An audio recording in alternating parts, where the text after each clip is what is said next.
So everyone's asking the same question after K-pop Demon Hunters, and honestly, I've been losing sleep over this. Is Jinu actually dead? Because that ending hit me like a truck. But the more I think about it, the more I realize this isn't as simple as it seems.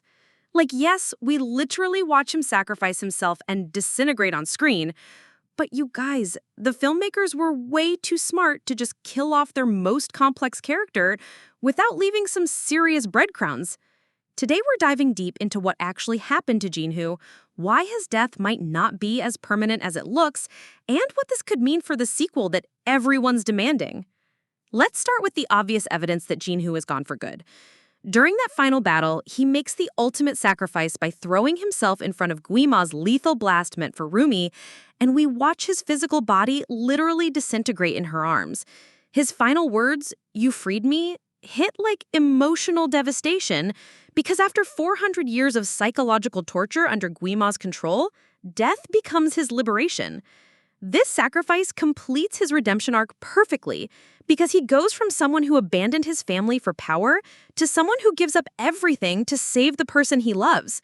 The emotional weight of his death is what empowers Rumi to embrace her true self and defeat Guima. So from a storytelling perspective, his death serves a crucial narrative purpose that makes it feel final and meaningful. But here's where things get really interesting, and this is what has me questioning everything. When Jinhoo dies, his soul doesn't just disappear into nothing. We see his restored human soul merge with Rumi's power during that final battle, and that spiritual energy is literally what helps create the new blue Han-moon barrier. So while his physical form is gone, his essence becomes part of the magical protection surrounding their world. And honestly, in a fantasy universe where souls have tangible power and demons can be controlled through spiritual manipulation, that merger feels way too significant to be just symbolic. Plus, the film makes a point of showing us that two members of the Saja Boys, Romance and Baby, mysteriously survive the final confrontation and just vanish. Like, why would the filmmakers specifically show us these characters escaping unless they're setting up something for the future? Here's what really got my attention, though. Guima isn't actually killed in the final battle. He's banished, which means he's still out there somewhere in the demon realm, probably plotting his return. And you know what?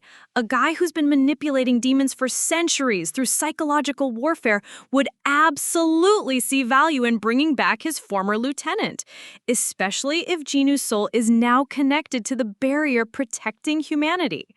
The new Han moon being blue instead of the prophesied golden one suggests it's not perfect or permanent, which creates the perfect opening for future conflicts.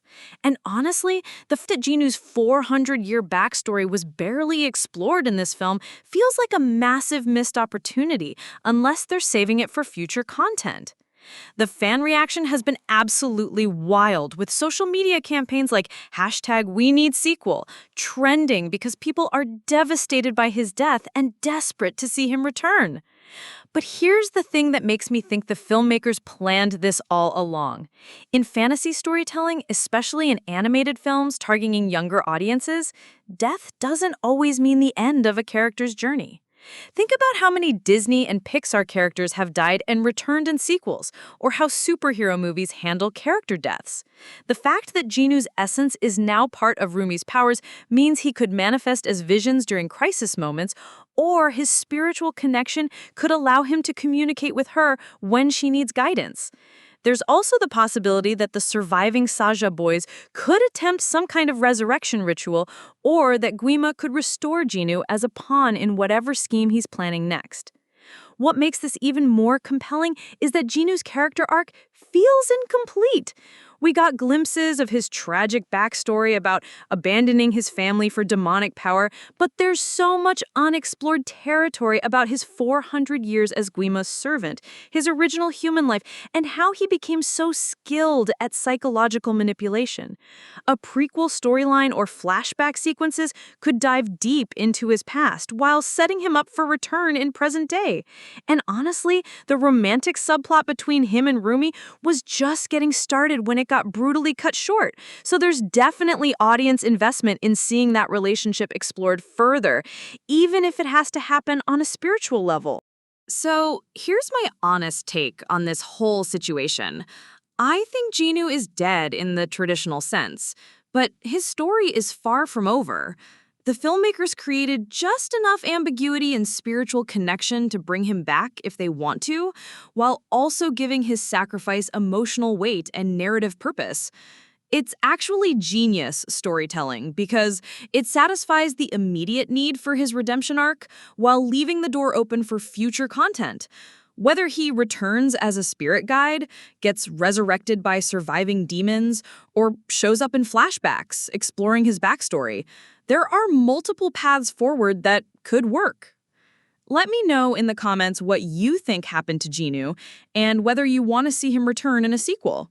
Are you team he's gone forever and that's beautiful? Or team bring him back because I'm not emotionally ready to let go? And what kind of sequel would you want to see? His backstory, his spiritual return, or something completely different? Drop your theories below because I'm already planning my sequel predictions video, and if you want to see that, hit that subscribe button and let's keep this conversation going.